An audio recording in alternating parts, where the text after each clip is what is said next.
اللهم صل على سيدنا محمد يا رب صل وسلم دائما أبدا على حبيبي. تو یہ جو دنیا میں پڑھے لکھے لوگ پیدا ہو گئے ہیں, یہ بالکل ایسے علماء کی بات کو رد کرتے ہیں, اور حالانکہ سیدھے راستے کا علم کس کے پاس ہوتا ہے بھائی؟ علماء کے پاس ہوتا ہے, کیونکہ سیدھا راستہ اللہ نے صرف پیغمبروں کو بتایا ہے, اور پیغمبروں سے جو علم حاصل کرنے والے لوگ ہیں سینہ بسینہ, وہ کون لوگ کہلاتے ہیں؟ وہ علماء کہلاتے ہیں. دل بنانا, دل کا سدھر جانا, یہ کوئی سائنٹسٹ نہیں بتائے گا آپ کو. ایک دل تو گوشت پوش کا دل ہوتا ہے, وہ تو آپ کو ڈاکٹر بتائیں گے کہ یہ اس دل میں بلاکیج کیسے پیدا ہوتی ہے, لہسن کھانے سے فائدہ ہوگا یا نقصان ہوگا.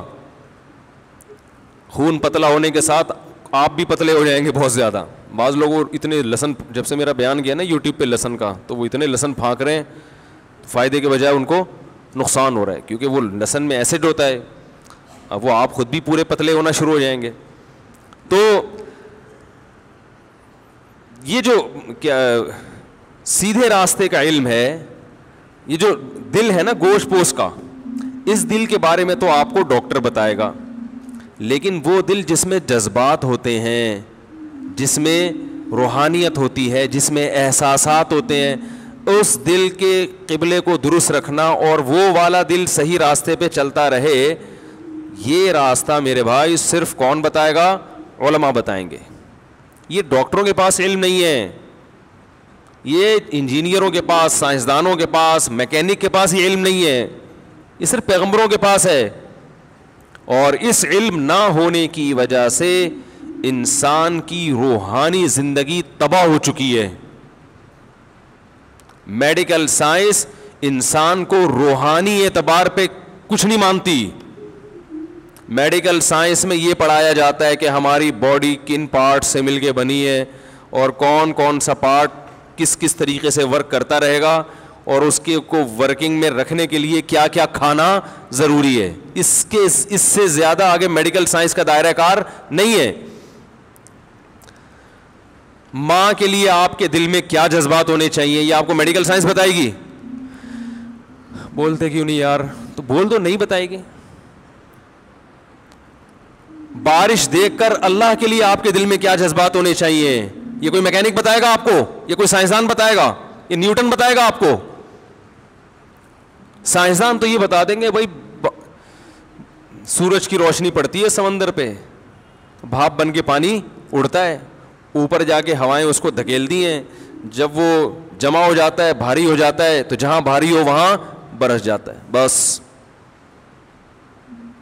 اس کے بعد وہ کیا ہے, برس جاتا ہے, تو اس کے بعد گٹر بند, کراچی میں گٹر بھر کے بولو بھائی بہنا شروع ہو جاتے ہیں. پھر سیاستدان آپ کو یہ بتائیں گے کہ یہ کس کی ذمہ داری ہے, یہ جو گٹر ابل رہے ہیں یہ کس کی ذمہ داری. یعنی بارش کا پورا پروسیس جو ہے نا, اس میں قرآن جس طرف ہماری توجہ دلاتا ہے وہ تو کوئی بھی بیان نہیں کرتا. سائنٹسٹ بتاتے ہیں کہ سمندر سے پانی اس پروسیس کے تحت اوپر جاتا ہے. سورج جو ہے نا پکا رہا ہے اس پانی کو, جیسے چولہے میں ہم پانی گرم کرتے ہیں, پانی کو پکا کے اوپر لے جاتا ہے.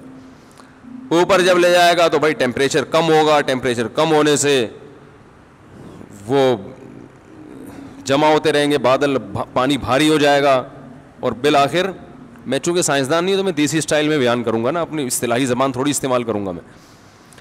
وہ میں بجلی بننے کا طریقہ لوگوں کو بتا رہا تھا ایک دفعہ, یہاں بیان میں بھی میں نے بتایا کہ وہ ایک الیکٹران کو آگے پش کیا جاتا ہے نا, تو جب وہ ایک ایٹم آگے پش ہوتا ہے تو وہ اگلے والے کو آگے پش کر دیتا ہے, ٹھیک ہے نا.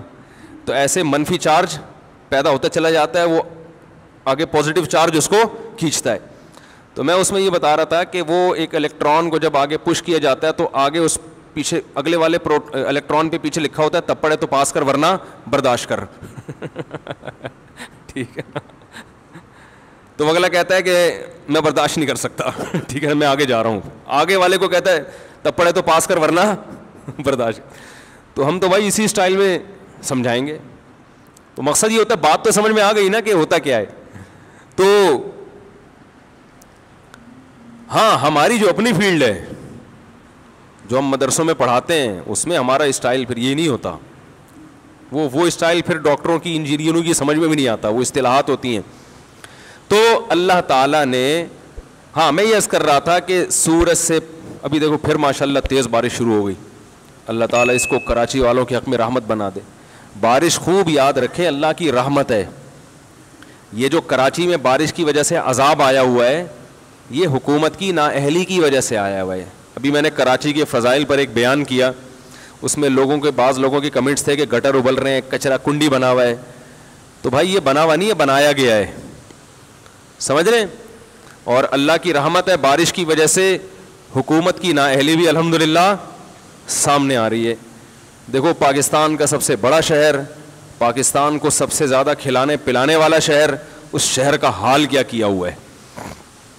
اور یہ بھی یاد رکھیں, بارش سے جو نقصانات ہوتے ہیں, وہ نقصانات بارش نہ ہونے سے جو نقصانات ہو نا, اس سے بہت کم ہوتے ہیں. بارش ہونے سے جو نقصانات ہیں, گٹر ابلیں گے, تھوڑی بہت بیماریاں پھیلیں گی, یہ کم ہے. لیکن جو نہ ہونے کا نقصان ہے وہ بہت خطرناک ہے.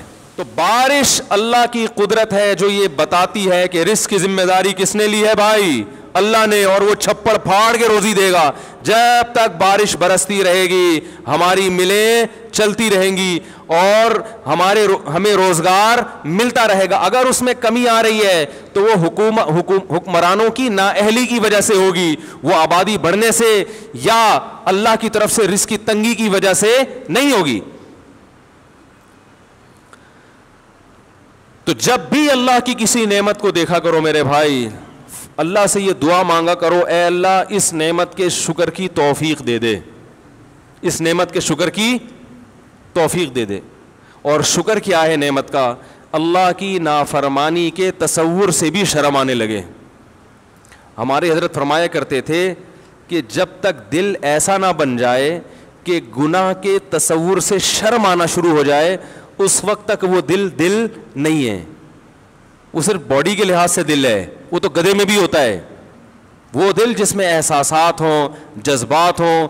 وجاء بقلب سلیم, قرآن کریم کہتا ہے نا کہ آخرت میں کامیابی اس کو ملے گی. وجاء ربہ بقلب سلیم, جو اپنے رب کے پاس ایسا دل لے کر آیا جو دل برائیوں سے پاک تھا. تو پتہ ہی چلا بھائی, ایک تو دل کولیسٹرول سے پاک کرنا جتنا ضروری ہے, برائیوں سے پاک کرنا اس سے بھی زیادہ ضروری ہے. اور یہ دل کی برائی ہے کیا؟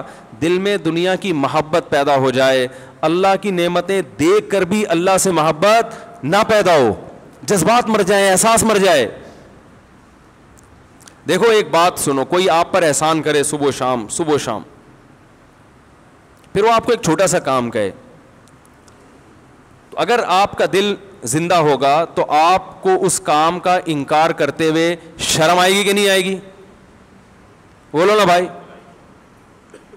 اگر آپ کو شرم نہیں آ رہی, آپ نے کام تو کر دیا, اس کی نافرمانی نہیں کی, کام تو کر دیا, آپ نے کہا اتنے احسان کیے ہیں تو چلو یار میں کر لیتا ہوں, کیا جا رہا ہے, تو بھی ٹھیک ہے.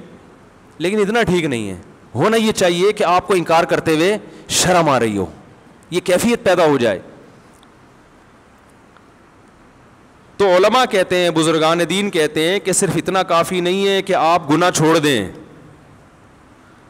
زنا چھوڑ دیں, شراب چھوڑ دیں, نماز قضا کرنا چھوڑ دیں, والدین کو ستانا چھوڑ دیں, رشوت کھانا چھوڑ دیں, بد نظری چھوڑ دیں, انٹرنیٹ پر بیہودہ فلمیں, فحش چیزیں, ویب سائٹیں دیکھنا چھوڑ دیں, لڑکیوں سے حرام لذتیں حاصل کرنا چھوڑ دیں. صرف اتنا کافی نہیں ہے, بلکہ صحیح دل اس شخص کا ہوتا ہے کہ اسے جب پتہ چل جائے کہ بھائی اللہ نے اس چیز کو غلط قرار دیا ہے, تو اسے وہ کام کرتے ہوئے شرم آئے. کرتے ہوئے نہیں, تصور, کیونکہ کرتے ہوئے تو کرنا تو شروع کر دیا اس نے, تصور سے شرم آئے, بھائی کیسے کر لیتے ہو. یوسف علیہ الصلاۃ والسلام کو جب عزیز مصر کی بیوی نے بند کمرے میں زنا کی دعوت دی, جوان ہے, جوان خوبصورت, اور بادشاہ کی بیوی بھی کوئی کم خوبصورت نہیں ہوگی, اور مصر کا حسن تو ویسے ہی مشہور ہے, مصر میں تھی, کوئی روک ٹوک نہیں ہے، نہ بدنامی کا خطرہ. عورت جب خود دعوت دے رہی ہو تو منع کرنے میں بدنامی کا خطرہ ہوتا ہے، کیونکہ اس طرح کی عورتیں الٹا بلی کس پہ ڈال دیتی ہیں؟ مرد پہ ڈال دیتی ہیں، بدنام کر دیتی ہیں، اور لوگ اس قسم کی باتوں میں عورت کی بات کو شوق سے سنتے ہیں. تو تمام راستے زنا کے آسان ہو چکے ہیں. بدنامی کا ڈر بھی نہیں ہے، بلکہ انکار کرنے میں بدنامی کا ڈر ہے، اور ہوئے بھی. انکار کرنے میں جیل جانے کا خوف ہے، اور چلے بھی گئے. لیکن ان سب باتوں کے باوجود کیا کہہ رہے ہیں؟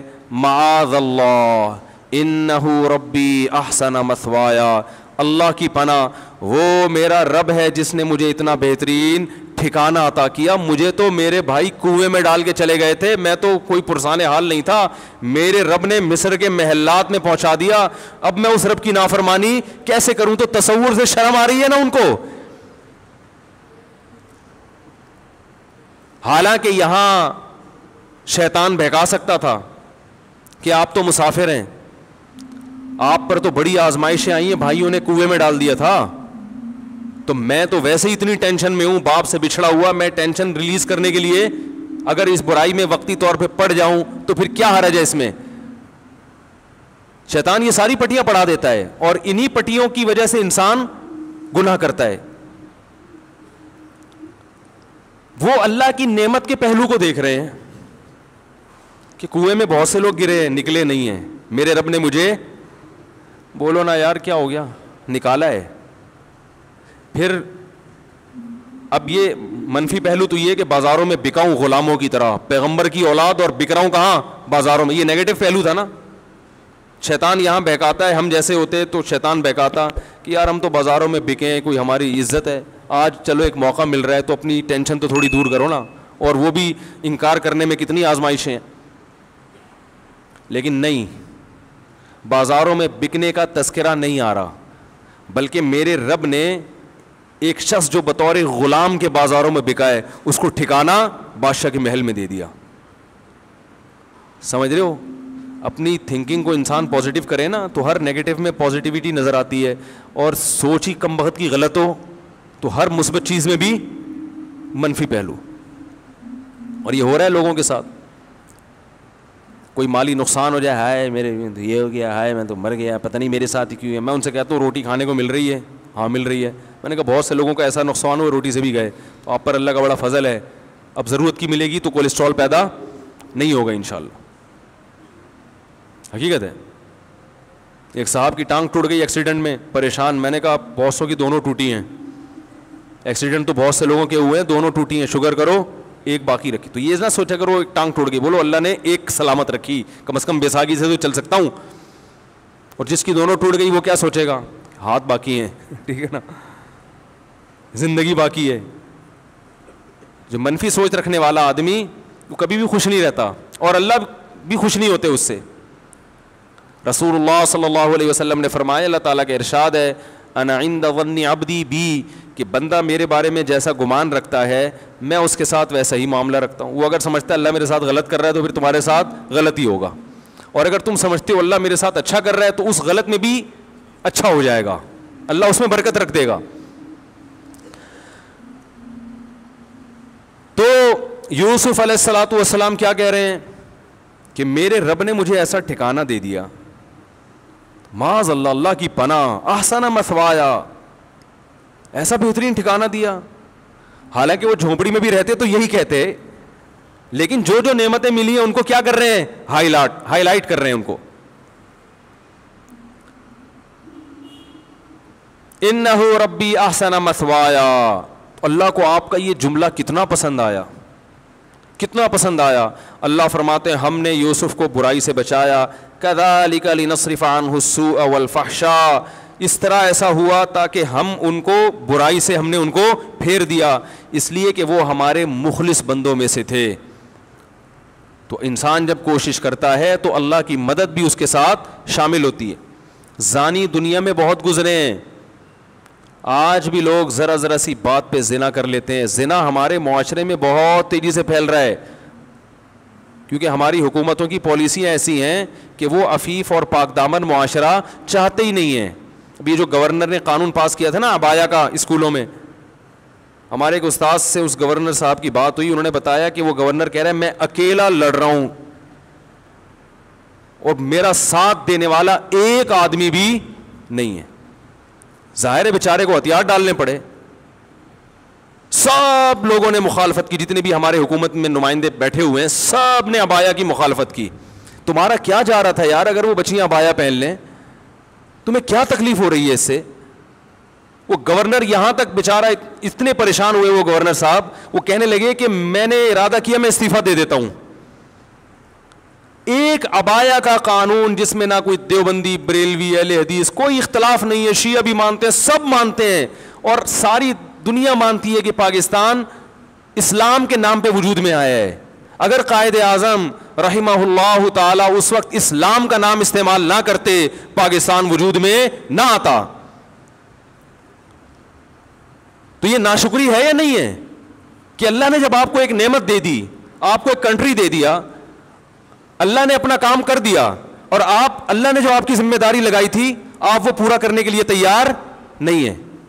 ایک قانون پاس ہونے کے بعد ختم ہو رہا ہے, تو بس زلزلے نہیں آئیں گے تو کیا آئے گا میرے بھائی؟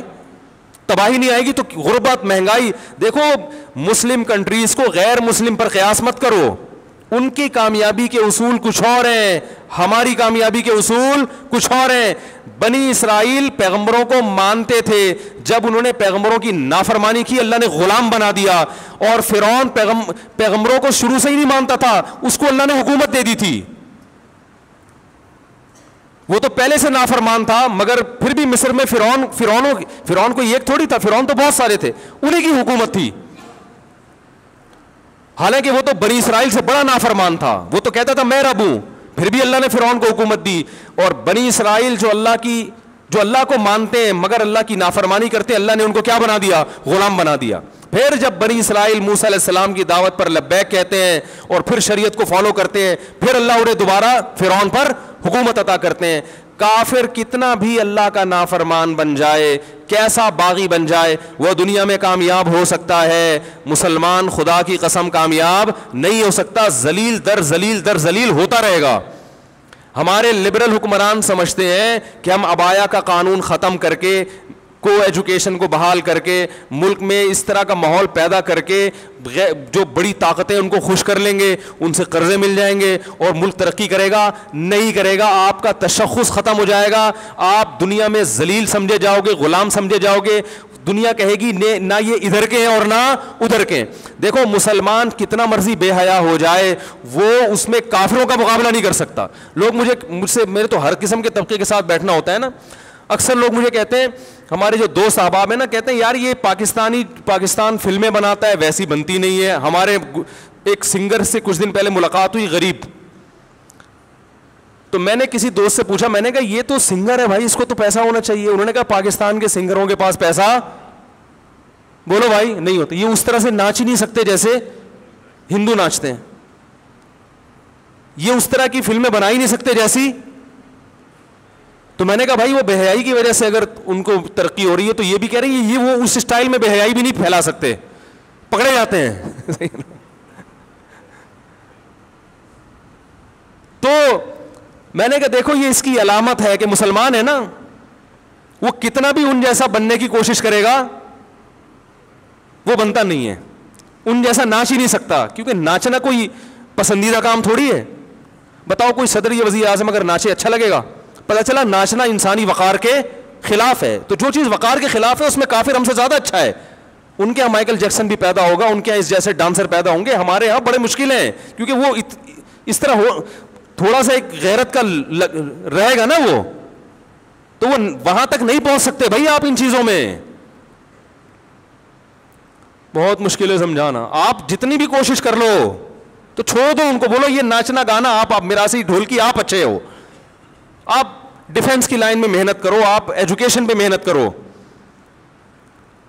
ہم نہیں ہو سکتے ویسے. تو اللہ نے ایک حدود رکھی ہے نا, ایک پردہ رکھا ہوا ہے. دیکھو اسلامی ملکوں میں بھی بہت ساری ملکوں میں بے حیائی پھیلی ہے, لیکن پھر بھی وہ یورپ کا مقابلہ نہیں کر سکے. ترکی بڑا لبرل کنٹری ہے, اور ایک تقریباً 100 سال سے لبرل بنانے کی ان کے حکمرانوں نے پوری ایڑی چوٹی کا زور لگا دیا کہ ترکی کی گورنمنٹ کو, ترکی کی جو حکومت ہے یا ترکی کی جو کنٹری ہے اس کو بالکل یورپ جیسا بنا دو, مگر اب بھی یورپ جیسا نہیں بنا سکے, کیونکہ وہ کلمہ گو مسلمان ہے, اسلام کے اثرات ہیں ان کی نسلوں میں.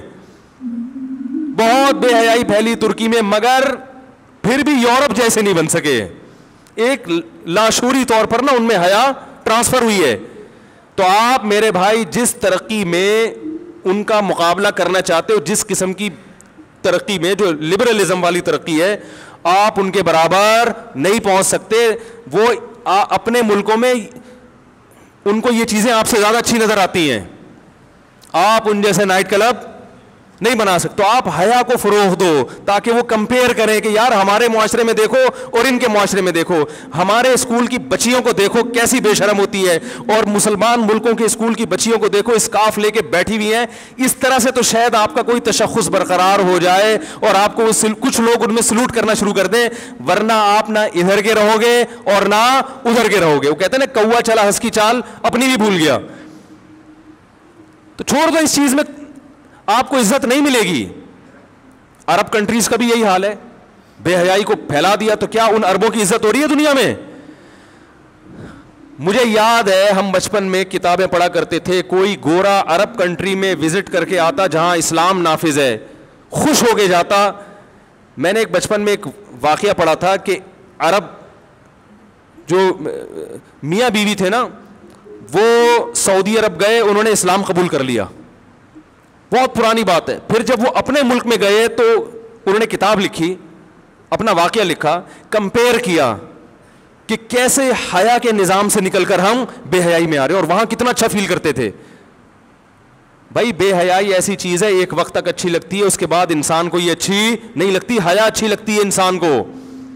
آپ اپنے ملکوں میں اگر بے حیائی پھیلاؤ, یہ پرانے سعودی عرب کی بات کر رہا ہوں, اب بھی بہت ملکوں سے بہت بہتر ہے, لیکن جا اسی ٹریک کی طرف رہا ہے جہاں ساری دنیا جا رہی ہے.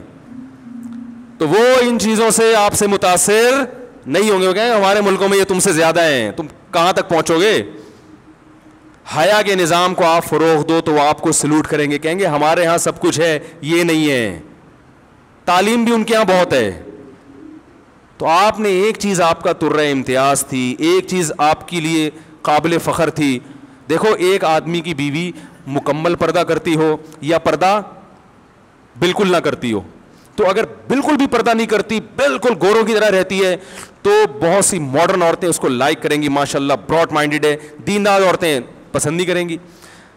ایسا ہی ہوگا نا. اور ایک خاتون ہے بہت زبردست پردہ کرتی ہے, تو ماڈرن عورتیں ممکن ہے کچھ اعتراض کریں, لیکن دیندار خواتین اس کو لائک کریں گی. لیکن جو بیچ کی خاتون ہے اسے نہ پردے والی پسند کریں گی اور نہ, بولو بھائی, ماڈرن عورتیں. ماڈرن عورتیں اس پہ اعتراض کریں گی, باہر نکلتے ہوئے عبایا لیتی ہے اور جو پردے دار ہے کہیں گی باہر جب نکلتی ہے تو چہرہ تو تمہارا کھلا ہوا ہوتا ہے, تم جوان ہو اور چہرہ کھول کے گھوم رہی ہو, مردوں سے بات چیت کر رہی ہو, تو ادھر ہو جاؤ یا ادھر ہو جاؤ. تو بیچ کا کسی کو بھی اچھا نہیں لگتا. تو اللہ تعالیٰ نے بھی میرے بھائی یہ نعمتیں ہمیں دی ہیں, اللہ نے اصول اور ضابطہ بیان کر دیا کہ تم بنی اسرائیل کی طرح ہو, پیغمبروں پر تمہارا ایمان ہے, تم اگر اپنی ذمہ داری پوری نہیں کرو گے, اللہ کی نافرمانی سے نہیں بچو گے, اللہ تمہیں تباہ و برباد کر دے گا, جیسے کہ ہو رہے ہیں, ہم بھوکے ننگے ہوتے جا رہے ہیں. اللہ سے دعا ہے کہ یہ جو نعمتیں اللہ نے ہمیں دی ہیں, اللہ ان نعمتوں کا استحضار نصیب فرمائے اور ان نعمتوں کو دیکھ کر ہمیں اپنی یاد نصیب فرمائے. ہمارے حضرت مفتی رشید احمد صاحب رحمہ اللہ تعالی جب بارش ہوتی تھی بہت جذبات میں آتے تھے اور بہت دعائیں مانگا کرتے تھے کہ اے اللہ اس نعمت کا ہمیں شکر کی توفیق دے دے, اور فرماتے تھے میرے دل میں اللہ کی محبت کے جذبات بھڑکنے لگتے ہیں جب میں بارش دیکھتا ہوں کہ میرا رب سخاوت دکھا رہا ہے اپنی, اور اپنی رحمت کا اظہار کر رہا ہے. کیسے زمین آباد ہو جاتی ہے, اور اتنی بڑی رحمت. رسول اللہ صلی اللہ علیہ وسلم کے پاس ایک صحابی آئے گاؤں سے, یا رسول اللہ قحط پڑ گیا ہے, بارش بند ہو گئی ہے, جانور ہلاک ہو رہے ہیں. آپ صلی اللہ علیہ وسلم نے دعا کی اور بارش کی دعا کی, اتنی بارش ہوئی ہے 3 دن تک برستی رہی ہے. وہ صحابی دوبارہ آئے, یا رسول اللہ کھیتیاں ہلاک ہو رہی ہیں, جانور ہلاک ہو رہے ہیں. آپ صلی اللہ علیہ وسلم کے الفاظ دیکھیں, آپ نے فرمایا اللہم حوالینا لا علینا. یہ نہیں فرمایا کہ اللہ اس بارش کو بند کر دے, یہ تو رحمت ہے, اے اللہ اس کو ہمارے اطراف کی طرف لے جا, ہم پر نہیں بلکہ ہمارے شہر کی سے آبادی سے دور اطراف کی طرف لے جا. علماء نے لکھا ہے اس سے صاف پتہ چلتا ہے کہ رسول اللہ صلی اللہ علیہ وسلم نے بارش کے بند کرنے کی دعا نہیں مانگی, کیونکہ قرآن بہت تذکرہ کر رہا ہے اس کا. تو اللہ جیسے اس بارش سے مردہ زمین کو زندہ کرتا ہے, اے اللہ تو ہمارے دلوں کو بھی حیات اور زندگی دے دے. دل مردہ ہیں, زمینیں زندہ ہو رہی ہیں, زمینوں میں پیداوار پیدا ہو رہی ہے, مگر دل میں اللہ کی محبت کے چشمے جاری نہیں ہو رہے. اور قرآن نے اس کی بہترین مثال دی ہے, وَإِنَّ مِنَ الْحِجَارَةِ لَمَا يَتَفَجَّرُ مِنْهُ الْأَنْهَارُ, فرمایا کہ او اشد خشیہ, کہ ان کے دل پتھر سے بھی زیادہ سخت ہو چکے ہیں. پھر فرمایا پتھروں میں بھی تین قسم کے پتھر ہوتے ہیں کہ وَإِنَّ مِنَ الْحِجَارَةِ لَمَا يَهْبِطُ مِنْ خَشْيَةِ اللَّهِ, کہ بعض پتھر ایسے ہوتے ہیں جو پہاڑوں سے لڑک جاتے ہیں, یہ لڑکنے کے لیے بھی تیار نہیں ہے, اپنی جگہ پہ جامد ہوئے ہوئے ہیں. وَإِنَّ مِنْهَا لَمَا يَهْبِطُ مِنْ خَشْيَةِ اللَّهِ وَإِنَّ مِنْهَا لَمَا يَتَفَجَّرُ مِنْهُ الْأَنْهَارُ, اور کچھ تو ایسے جس میں چشمے پھوٹ پڑتے ہیں. پتھر بھی اتنا سخت نہیں ہوتا, وہ بھی کبھی پانی نکالنا شروع کرتا ہے اور کبھی اثرات قبول کر کے اپنی جگہ سے ہل جاتا ہے. لیکن فرمایا کہ جو لوگ اللہ کو نہیں مانتے یا اللہ کو جیسا ماننا چاہیے ویسا نہیں مانتے, ان کے دل پتھر سے زیادہ سخت ہو چکے ہیں, یہ اپنی جگہ سے ہلنے کے لیے تیار نہیں ہے. یہ اللہ کی نعمتیں دیکھ کر نہ شراب چھوڑنے کے لیے تیار ہیں, نہ زنا چھوڑنے کے لیے تیار ہیں, نہ اپنی ذمہ داریاں پوری کرنے کے لیے تیار ہیں, اور نہ فحش فلمیں اور بیہودہ چیزیں چھوڑنے کے لیے تیار ہیں, نہ زنا اور نہ بدنظری چھوڑنے کے لیے تیار ہیں. تو یہ وہ دل ہیں جو پتھر سے زیادہ سخت ہو چکے ہیں. لیکن اللہ نے ان کو دھمکی دی ہے, فرمایا ہم جو یہ بارشیں برسا رہے ہیں اور نعمتیں تمہیں دے رہے ہیں, تمتعوا, فائدہ اٹھاتے رہو, فإن مصیرکم الی النار, آنا تم نے جہنم کی آگ کی طرف ہے. اللہ پیدا کر کے مار کے چھوڑ نہیں دے گا کہ مٹی ہو کے ختم, نا نا نا نا نا نا. یہ سب کچھ اللہ نے جو نظام بنایا ہے آزمائش کے لیے. آج لوگ تکبر کر رہے ہیں, فخر کر رہے ہیں, اللہ کے حکام کی دھجیاں اڑائی جا رہی ہیں, لیکن اللہ نے فرمایا تمتعوا, مزے اڑا لو.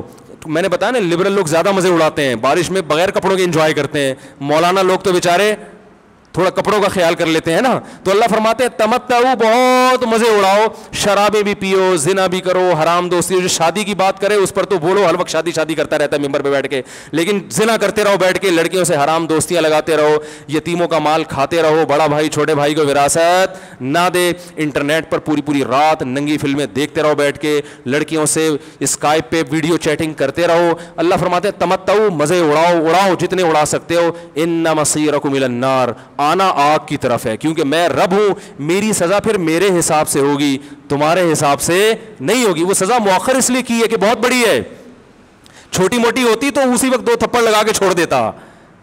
یہ تاخیر اس لیے کی ہے کہ مہلت دے رہا ہے, مہلت, اب توبہ کر لو, اب توبہ کر لو, اب توبہ کر لو. نہیں کی تو اللہ فرماتے ہیں موت کا جب وقت آئے گا, پوری دنیا کی دولت بھی اگر دے گا تو میں تیری جان نہیں چھوڑوں گا. کلا انہا کلمۃ ہوا قائلھا, فرمایا اس سے پہلے توبہ کے 2 آنسو بہاتا. زمین اور آسمان نے اگر گناہوں سے زمین اور آسمان کے خلا کو بھر دیا ہے نا, وہ 2 آنسو آگ ٹھنڈا کرنے کے لیے کافی تھے. لیکن جب تم موت اپنی آنکھوں سے دیکھے گا, ساری دنیا کی دولت بھی خرچ کر دے گا, تو اللہ فرماتے ہیں توبہ کا کلمہ ایسا ہوگا, انہا کلمۃ ہوا قائلھا, ایک زبان سے نکلا ہوا کلمہ جو ہوا میں تحلیل ہو گیا. اللہ اپنے قانون میں بہت سخت ہے میرے بھائی. فرعون ساری زندگی نافرمانی کرتا رہا, جب پہلا غوطہ کھایا ہے توبہ کی نا اس نے, اور کیسی پرفیکٹ توبہ کی, کہنے لگا آمنت انہ لا الہ الا الذی آمنت بہ بنو اسرائیل. یہ نہیں کہ میں اللہ پر ایمان لایا, کیونکہ اللہ کے مفہوم میں فرق ہو سکتا ہے اپنے آپ کو اللہ کہہ رہا ہو, پوری تشریح شرح کے ساتھ حاشیے کے ساتھ کہہ رہا ہے کہ میں اس رب پہ ایمان لایا جو ایک غلام قوم کا رب ہے. صحیح ہے نا, میری جو بنی اسرائیل جو میرے غلام تھے نا, وہ جس کو رب مانتے ہیں میں اس پر کو رب مانا میں نے. اللہ فرماتے ہیں آل آنا, اب ایمان لا رہا ہے, وقد عصیت قبل, اس سے پہلے تو نے نافرمانی کی ہے, ایسا عبرت کا نشان بناؤں گا. فالیوم ننجیک ببدنک لتکون لمن خلفک آیا, تو مر جائے گا تیری باڈی سلامت رہے گی, آنے والے لوگ قیامت تک تیری باڈی کو دیکھ کر عبرت حاصل کرتے رہیں گے کہ یہ ہے جس نے زمین پر ایسی حکومت کی کہ اس کی حکومت کے کھوٹے زمین پہ گڑ گئے. آج کیسا عبرت کا نشان بنا ہوا ہے, کیسا پڑا ہوا ہے, مسالے لگا لگا کے تو اس کو محفوظ رکھا جا رہا ہے. اور اللہ فرماتے ہیں یہ تو اس کی باڈی ہے جو تمہیں نظر آ رہی ہے, اس پر گزر کیا رہی ہے ہم تمہیں بتاتے ہیں. النار, آگ ہے, یعرضون علیہا غدوا وعشیا, جس آگ پر صبح اور شام اس کو جلایا جاتا ہے. وَيَوْمَ تَقُومُ السَّاعَةُ اور جب قیامت قائم ہوگی أَدْخِلُوا آلَ فِرْعَوْنَ أَشَدَّ الْعَذَابِ اللہ فرمائیں گے کہ ہم حکم دیں گے فرشتوں کو کہ فرعون کو اس سے سخت عذاب میں ڈال دو. آپ کو فرعون لیٹا ہوا نظر آ رہا ہے, قرآن کہہ رہا ہے لیٹا ہوا نہیں ہے, وہ صبح اور شام آگ میں جلایا جا رہا ہے. اس کو ہزاروں سال گزر گئے, صبح بھی آگ میں جلتا ہے, شام کو بھی آگ میں جلتا ہے. اور فرمایا ابھی قیامت آنے دو, جہنم میں ہمیشہ کے لیے داخل کروں گا جو اس سے بھی زیادہ سخت ہے. وَإِذْ يَتَحَاجُّونَ فِي النَّارِ اور فرمایا جہنم میں جانے کے بعد کیا ہوگا, آپس میں ان کے مکالمے کو اللہ نے ذکر کیا ہے کہ جو فرعون کے ماتحت تھے وہ فرعون سے کہیں گے تیری اطاعت اور فرما برداری میں, تیری حکومت کی وجہ سے ہم نے موسیٰ کی بات نہیں مانی. اسے کمزور کہا, تو کہتا تھا موسیٰ کو بولنا نہیں آتا, موسیٰ کے پاس حکومت نہیں ہے, موسیٰ ہماری طرح پڑھا لکھا نہیں ہے, موسیٰ ہماری طرح براڈ مائنڈڈ نہیں ہے. ہم نے تیری دعوت کی وجہ سے موسیٰ کی بات کا انکار کیا, آج ہم آگ میں جل رہے ہیں. فَهَلْ أَنْتُمْ مُغْنُونَ عَنَّا نَصِيبًا مِّنَ النَّارِ کیا ایک دن کے لیے تو ہم سے آگ کو دور کر سکتے ہو؟ تو وہ کہے گا کہ میں خود اس جہنم کی آگ میں جل رہا ہوں, میں تم سے آگ کو دور نہیں کر سکتا. اللہ فرماتے ہیں سب مل کے جہنم کے داروغ کے پاس جائیں گے. وقال الذین فی النار لخزنۃ جہنم ادعوا ربکم کہ فرشتوں سے کہیں گے تم اللہ سے دعا کرو کہ کچھ عذاب میں تخفیف ہو جائے, کچھ مہلت مل جائے. تو فرشتے جواب میں کہیں گے کہ کیا تمہارے پاس ڈرانے والا نہیں آیا تھا؟ موسیٰ کلیم اللہ جس سے اللہ کوہ طور پہ ہم کلام ہوا کرتا تھا, اس نے تمہیں ڈرایا نہیں تھا کہ تم اللہ کی نافرمانی چھوڑ دو؟ کہیں گے قالوا بلا, وہ کہیں گے ضرور. اللہ فرمائیں گے پھر اعلان ہوگا فادعوا وما دعاء الکافرین الا فی ضلال. فرشتے کہیں گے اللہ نے ہم پر پابندی لگائی ہے تمہاری سفارش کرنے پر, تم خود اللہ کو پکارو. اللہ فرماتے ہیں آج ان کی پکار بیکار جائے گی, کوئی اسے سننے والا نہیں ہوگا. دیکھو جب تک جسم میں روح ہے, ایک دفعہ انسان توبہ کے آنسو بہا دے, ایک دفعہ اللہ سے کہہ دے کہ اے اللہ مجھ سے جو جرم ہوا, اگر کسی نے زنا کیا ہے ایک دفعہ کہہ دے اے اللہ آئندہ نہیں کروں گا. اگر کسی نے شراب پی ہے ایک دفعہ کہہ دے